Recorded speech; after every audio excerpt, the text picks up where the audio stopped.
Very good morning class 7th। तो आज हम करेंगे chapter number 2 formulas in Excel. तो मैंने यहाँ पे ऑलरेडी एक्सेल शीट जो है वो खोला हुआ है। तो यहाँ पे आपको फार्मूलाज के बारे में बताया गया जाएगा एक्सेल्स में, ठीक है। तो इस चैप्टर में हम क्या पढ़ेंगे, objectives are after having studied this lesson you will be able to perform calculation in Excel. Number 1, आप एक्सेल में कैलकुलेशंस कर सकते हो।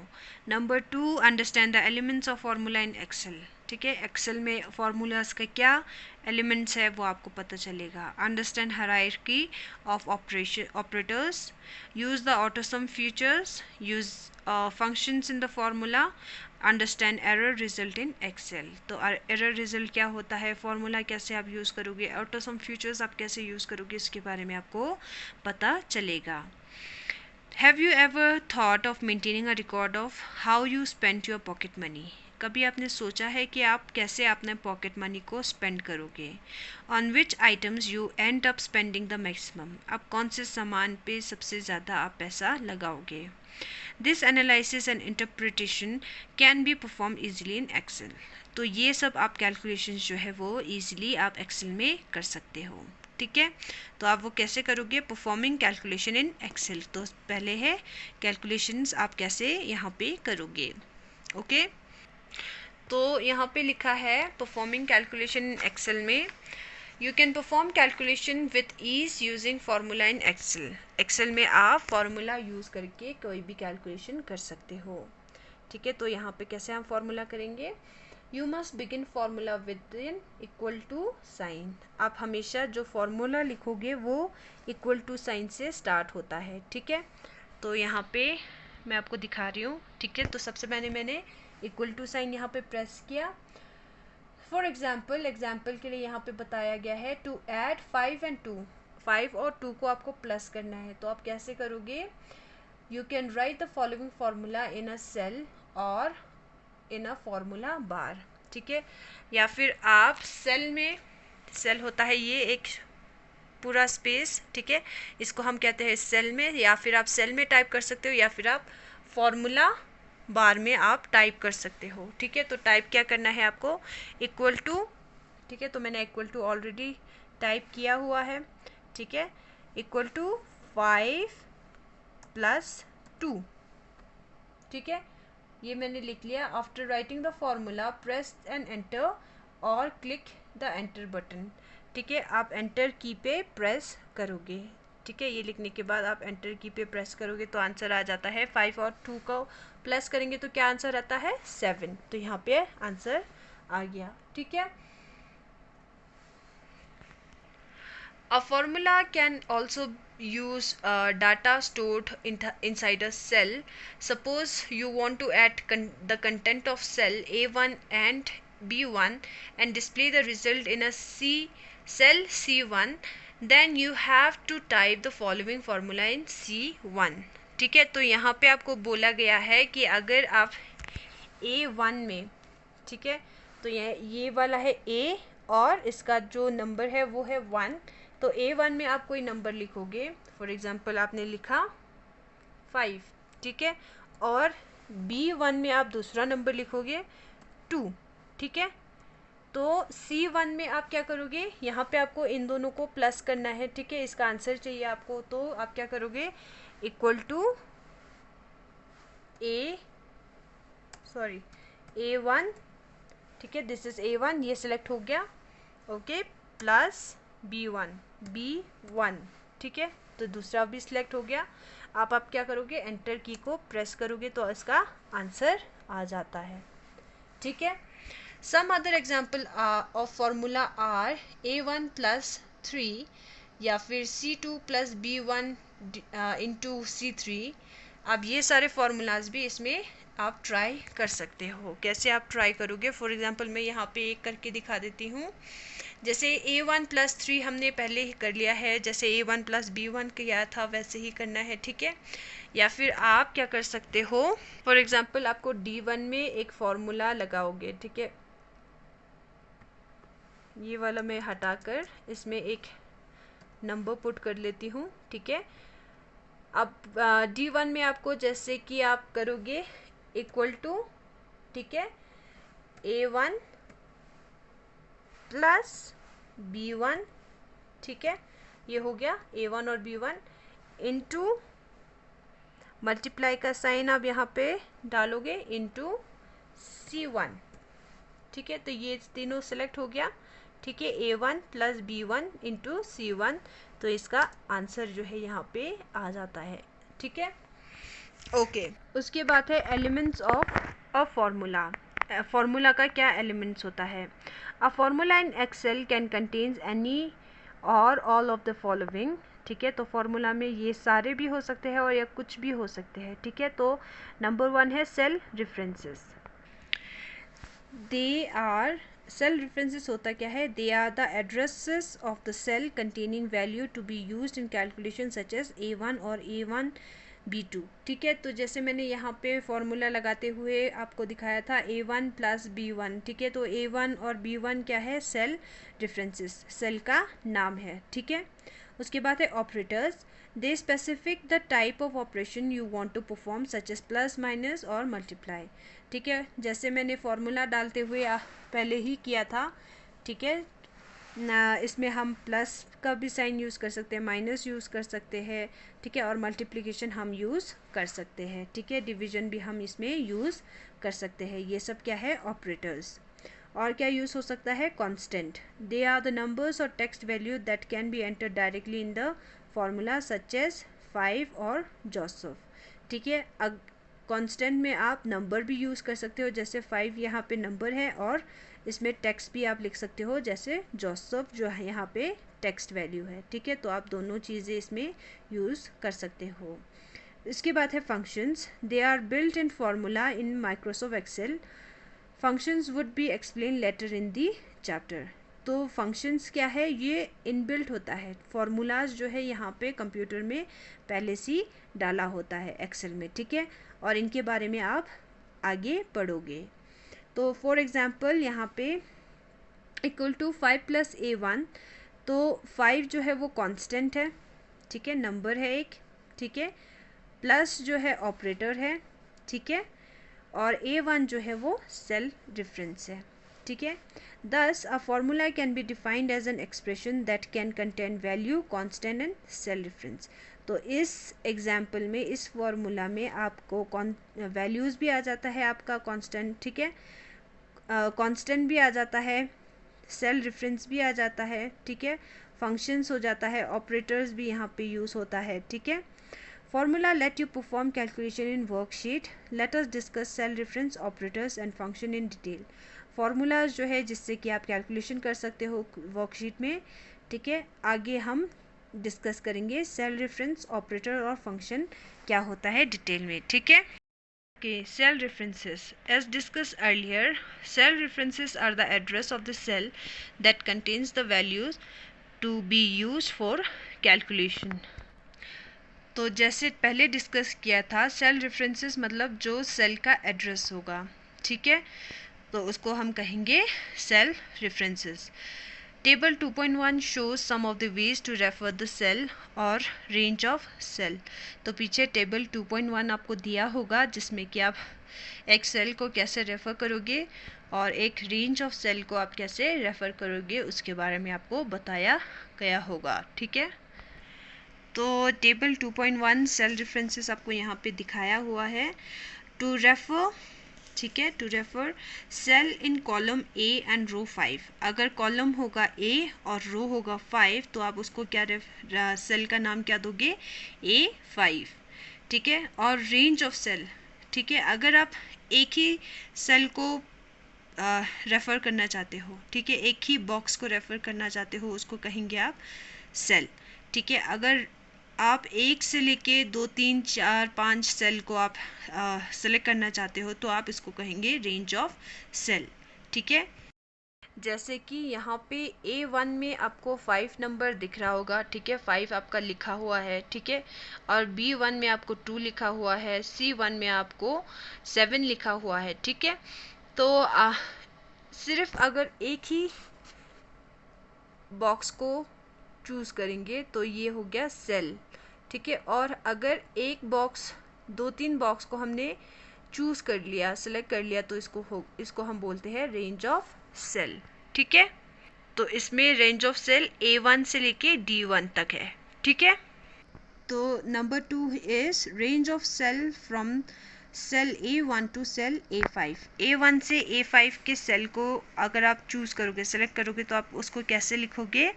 A1 dot dot A5। ठीक है, उसके बाद है range of cell from cell B15 to cell E15, तो आप उसको कैसे लिखोगे? B15 बीच में 2 डॉट E15। ठीक है, non continuous range of cell from cell A5 to B5 and from cell C5 to D5। ठीक है, तो अगर A5 से B5 तक आपको चूज़ करना है और C5 से D5 तक आपको चूज़ करना है, दोनों सेल को चूज़ करना है, तो आप कैसे लिखोगे? A5 dot B5 comma C5 dot D5। ठीक है, तो आप ऐसे सेल को नाम या रेफरेंसेस दे सकते हो। उसके बाद है operators. The different types of operators including the arithmetic and the text operator। अलग अलग तरह के ऑपरेटर्स आप यूज़ कर सकते हो, जैसे plus, minus, multiplication, division, raise the number to power. ठीक है, तो ये आप यूज़ कर सकते हो। तो आप कोई भी कैलकुलेशन, अरिथमेटिक ऑपरेटर्स आप इसमें कर सकते हो एक्सेल में। The description of some of the basic operators used for performing calculation are is given in table 2.1। कुछ ऐसे बेसिक ऑपरेटर्स आपको बताया गया है जिससे कि आप कैलकुलेशन करने में हेल्प हो सकता है। तो वो कौन कौन सा है? ऑपरेटर है प्लस, ठीक है, ऐड 2 नंबर्स, प्लस आप करोगे तो 2 नंबर को आप प्लस कर सकते हो। ठीक है, जैसे हमने करके दिखाया था और रिजल्ट भी साइड में आया था। ठीक है, subtraction, subtract second number from the first number, first number से सेकेंड नंबर आप सब्ट्रैक्ट करोगे, तो आंसर यहाँ पे ऐसा आएगा। मल्टीप्लिकेशन आप इसमें कर सकते हो, 5 3 ज़ा 15। डिवीजन आप इसमें कर सकते हो, 5 को 2 से डिवाइड करेंगे तो 2.5। ठीक है, raise a number to power, ठीक है, 5 raise a number to power करेंगे तो 25। ठीक है, 5 5 ज़ा 25। ठीक है, 5 को 2 बार मल्टीप्लाई करोगे तो इसका आंसर आएगा 25। ठीक है, तो आप ऐसे अरिथमेटिक ऑपरेटर्स इसमें यूज़ कर सकते हो। Next, text operators. It is use to join 2 or more text strings. अब इसमें 2 या 2 से ज़्यादा वर्ड्स भी आप इसमें लिख सकते हो। ठीक है, जैसे ऑपरेटर इसमें आप यूज़ करोगे एंड। ठीक है, ज्वाइन और कॉन्सेटिनेट्स with 2 or more text strings. ठीक है, जैसे एग्जाम्पल के लिए इक्वल टू, ठीक है, सारे फार्मूलाज जो है इक्वल टू से स्टार्ट होता है, इक्वल टू, ठीक है, double quota mark, keep, double quota mark, close, and हमने यूज़ किया, और उसके बाद फिर से double quota mark, smiling, double quota mark हमने क्लोज कर दिया, तो आंसर आएगा कीप स्माइलिंग। ठीक है, ये हम करके देख लेते हैं। प्लस माइनस हमने पहले कर लिया था। ठीक है, तो स्ट्रिंग्स का हम यहाँ पे कर लेते हैं।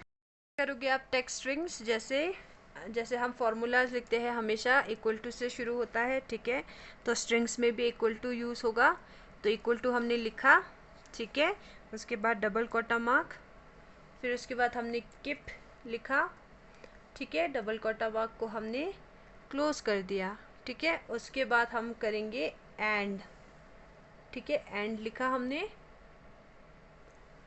ओके, एंड लिखने के बाद हम लिखेंगे डबल कोटा मार्क, दोबारा से हम ऑन करेंगे, स्माइलिंग, SMILING। ठीक है, और डबल कोटा मार्क हमने क्लोज कर दिया, और इसके बाद हम एंटर करेंगे तो आंसर आता है कीप स्माइलिंग।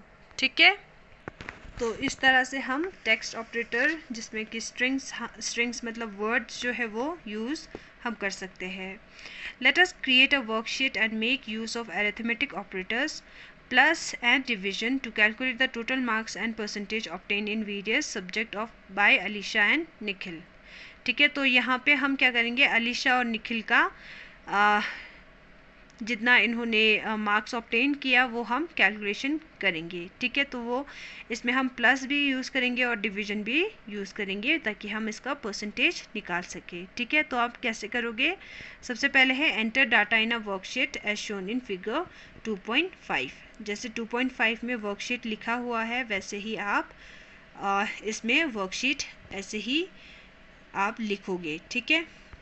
जैसे आपके वर्कशीट में फिगर 2.5 में दिया है, ठीक है, वैसे ही मैंने यहाँ पे अलीशा और निखिल का मार्क्स यहाँ पे लिखा हुआ है, ठीक है। आप नीचे हमें यहाँ पे लिखना है टोटल, ठीक है, और इसके नीचे लिखना है परसेंटेज, ठीक है, परसेंटेज। अब हम परसेंटेज और टोटल कैसे निकालेंगे, तो सबसे पहले टाइप द फॉर्मूला। आपको फॉर्मूला यहाँ पे लिखना है इक्वल टू, ठीक है, B3, मतलब यहाँ पे B2 है, ठीक है, B2 plus B3 plus B4 plus B5, ठीक है। आप ऐसे ही सिलेक्ट करते जाओगे, ठीक है। तो ये तीनों आ गया और B6 में आपको इसका टोटल आएगा, ठीक है। तो 336 इज़ द टोटल, ठीक है। सेम आप इसके साथ भी, निखिल के साथ भी वही करोगे। निखिल के साथ आप सेम वही कर सकते हो या फिर आप इसको ड्रैग करके इस तरफ लेके आ सकते हो, तो इसका टोटल भी आ जाता है, ठीक है। इसका टोटल इसलिए आता है क्योंकि इसमें ऑलरेडी हमने फॉर्मूला डाला था, ठीक है। सेम फॉर्मूला हमने यहाँ पे यूज़ किया है, ठीक है। Okay, step 4 to calculate the total of Nikhil. तो मैंने यहाँ पे कर दिया है निखिल का, आप पहले वैसे ही कर सकते हो जैसे हमने यहाँ पे किया था, ठीक है। Equal to C2, C3, C4, C5 को प्लस कर सकते हो या फिर आप इसको सिंपली ड्रैग करके इसको यहाँ पे भी शिफ्ट कर सकते हो, ठीक है। सेम अगर आप किसी और बच्चे का यहाँ पे ऐड करोगे, ठीक है, फॉर एग्ज़ाम्पल यहाँ पे आपने किसी और बच्चे का भी नाम लिखा है, ठीक है, और इसका भी सेम वही करना चाहते हो, टोटल निकालना चाहते हो, तो आप इसको ड्रैग कर सकते हो, ठीक है। ड्रैग करोगे तो इसका आंसर भी यहाँ पे टोटल आ जाता है, ठीक है। तो ये इजी हो जाता है।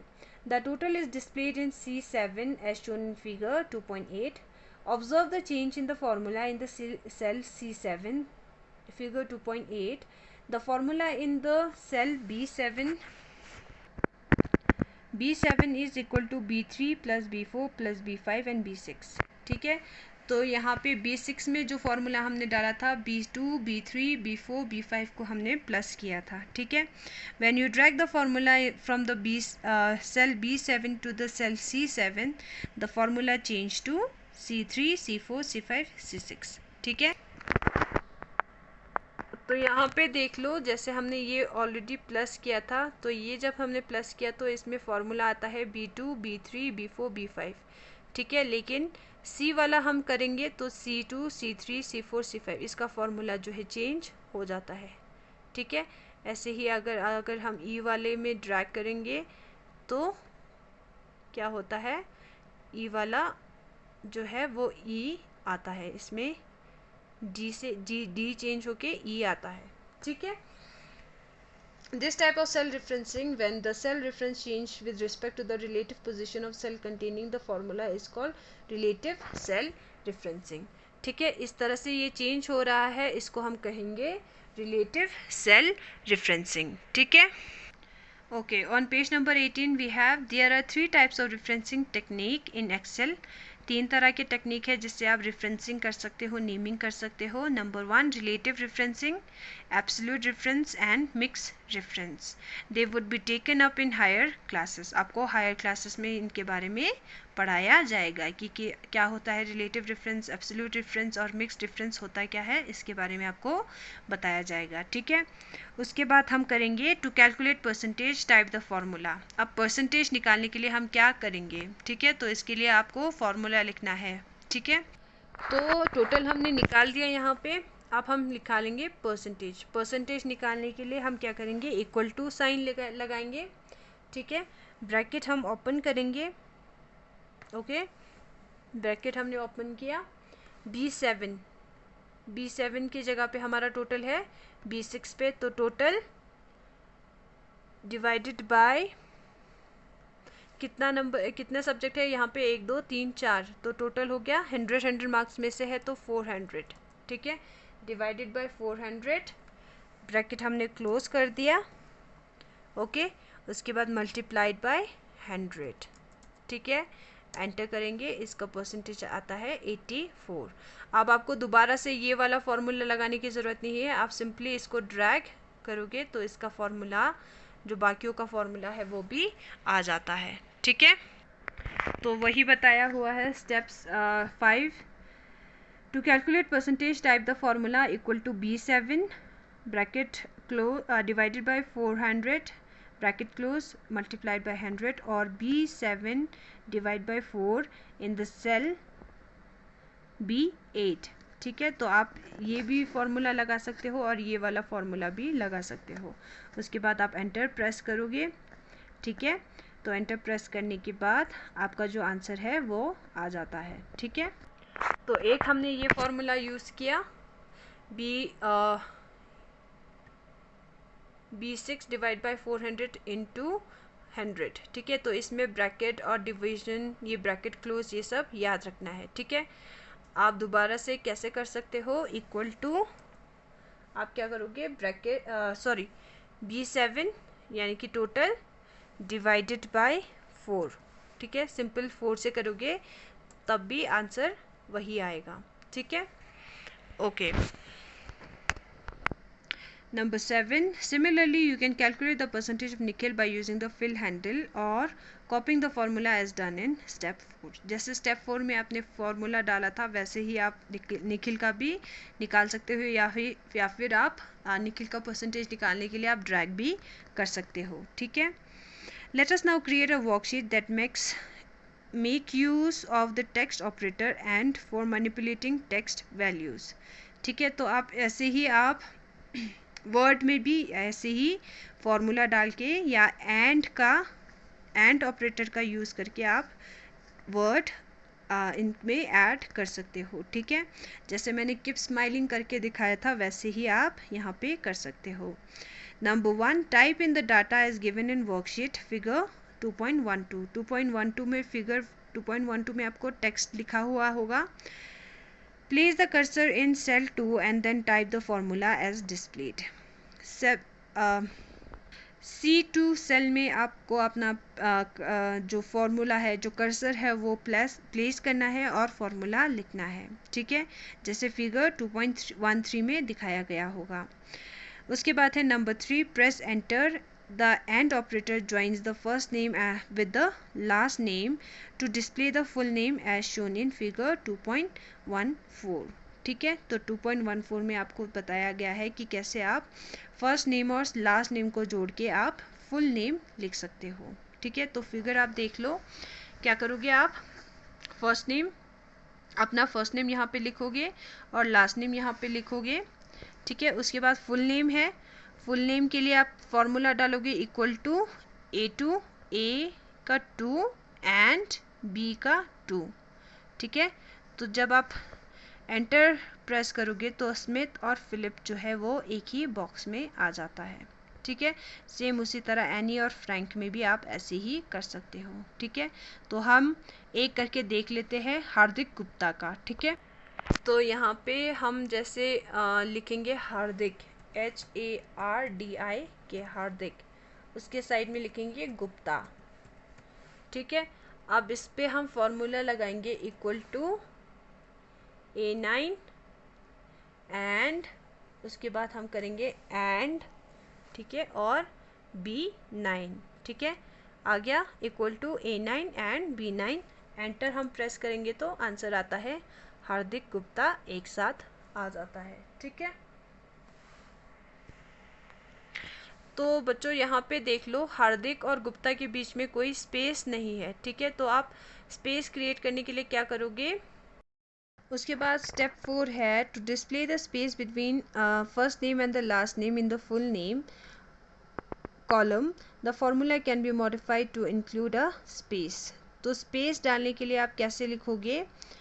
इक्वल टू A2 स्मिथ, ठीक है, and colon double quota mark आप ओपन करोगे, ठीक है, क्लोज कर दोगे एंड फिर दोबारा से लिखोगे B2, ठीक है। तो आप इस ऐसे लिखोगे तो आपको स्मिथ और फिलिप के बीच में स्पेस नज़र आएगा, ठीक है। तो हार्दिक गुप्ता पे आप ट्राई कर सकते हो ये। तो आप इसमें फॉर्मूला यूज़ करोगे इक्वल टू A10, ठीक है, उसके बाद and, alright, double quota mark,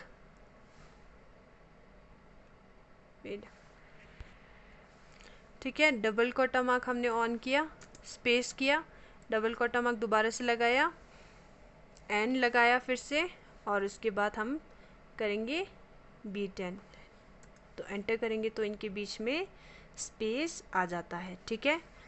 differences आपको दिख रहा होगा। तो आप ऐसे ही मैथमेटिक्स भी कर सकते हो, परसेंटेज निकाल सकते हो, टोटल निकाल सकते हो, और उसके साथ साथ आप सेल में टेक्स्ट का भी आप ऐसे कैलकुलेशन कर सकते हो, ठीक है। उसके बाद है hierarchy of operators. Consider the following formula equal to bracket open A1 multiplied by B1 bracket close minus C1 plus D1 raise to power E1, ठीक है। तो ये आप फार्मूला यूज़ करोगे। When a formula contains more than one operator, Excel follows a specific order for evaluating the mathematical expression. अगर formula में एक से ज़्यादा ऑपरेटर यूज़ होता है, जैसे इसमें प्लस माइनस मल्टीप्लिकेशन, ये पावर, ठीक है, ये सब यूज़ हो रहा है, ठीक है, तो आप इसके लिए अलग से स्पेसिफिकली ऑर्डर में इसको मैथमेटिकल एक्सप्रेशन को लिखोगे, ठीक है। तो table 2.4 shows the order in which the operators are evaluated. Table 2.5 back page पे आपको दिया होगा, तो उसमें बताया गया है कि आप कैसे एक मैथमेटिक्स को कैलकुलेट कर सकते हो, ठीक है। सो टेबल 2.4 इसमें सबसे पहले है ब्रैकेट। सबसे पहले हम क्या करेंगे, ब्रैकेट को ओपन करेंगे, प्रायोरिटी। उसके बाद है एक्सपोनेंटेशन, ठीक है, इसको हम फिर दोबारा से इसको हम ओपन करेंगे, ठीक है। उसके बाद है मल्टीप्लिकेशन एंड डिवीजन। मल्टीप्लिकेशन और डिवीजन आप इसमें डिवाइड कर सकते हो या मल्टीप्लिकेशन कर सकते हो। उसके बाद एडिशन एंड सब्ट्रैक्शन, ठीक है। तो if a formula contain operator with the same precedence, for example if a formula contains both multiplication and division operators, Excel evaluates the operators from left to right, ठीक है। अगर किसी calculation में multiplication और division दोनों होता है तो फॉर्मूला जो है, जो एक्सेल है, वो लेफ़्ट से राइट की तरफ अपना जो कैलकुलेशन है वो शुरू करता है। In the following example, first the expression inside the bracket will be evaluated. सबसे पहले, ठीक है, यहाँ पे जो आपको पहले आपको एग्जाम्पल दिया गया था उसमें सबसे पहले A1 और B1 को मल्टीप्लाई करेंगे क्योंकि हमें ये ब्रैकेट हटाना है, ठीक है। सबसे पहले ये होगा, उसके बाद ब्रैकेट विल बी एवेल्यूएटेड, उसके बाद फॉलोड बाय एक्सपोनेंटेशन, उसके बाद सेकंड नंबर पे एक्सपोनेंटेशन जो है वो क्लियर होगा, ठीक है। उसके बाद होगा सब्ट्रैक्शन एंड फाइनली एडिशन, फिर उसके बाद प्लस किया जाएगा, ठीक है। Quick fact, you can relate the order of evolution of operators to the BODMAS rule, ठीक है। आप बॉटमस रूल का भी यूज़ कर सकते हो। सबसे पहले ब्रैकेट फर्स्ट, फिर ऑर्डर, पावर, स्क्वायर रूट या कोई भी होगा, ठीक है। फिर उसके बाद division and multiplication left to right, और addition and subtraction left to right, ठीक है। ये सब हम कर सकते हैं, ठीक है। तो बॉटमस रूल भी यूज़ होता है। तो यहाँ पे चेक योर प्रोग्रेस दिया गया है। Consider the given worksheet data, calculate the following based on the given worksheet data, ठीक है। तो आपको कैलकुलेट करना है, एक वर्कशीट आपको यहाँ पे ऑलरेडी दिया है। Number 1, amount for all the items, amount equal to price per unit into quantity, ठीक है। तो आपको अमाउंट पता करना है सबका, ठीक है। तो कैसे करोगे, equal to price per unit, price per unit into multiply by quantity, तो आपको अमाउंट जो है वो यहाँ पे आ जाता है, ठीक है। अगर आपको total amount payable after adding amount for all the items, ठीक है। तो ये सारे आइटम्स का आपको टोटल अमाउंट पेएबल भी निकालना है। तो आप क्या करोगे, इन सारे अमाउंट्स को जो भी आंसर आएगा उसको आप प्लस करोगे, ठीक है। तो बच्चों ये आपका होमवर्क है, ये आप करके मुझे दिखाओगे, ठीक है। मुझे पता चल जाएगा कि क्या आपको समझ आया है कि नहीं, ठीक है। तो यहाँ तक हम अपना फर्स्ट क्लास ख़त्म कर लेते हैं। नेक्स्ट क्लास में हम ऑटोसम फीचर्स करेंगे, ठीक है। Thank you.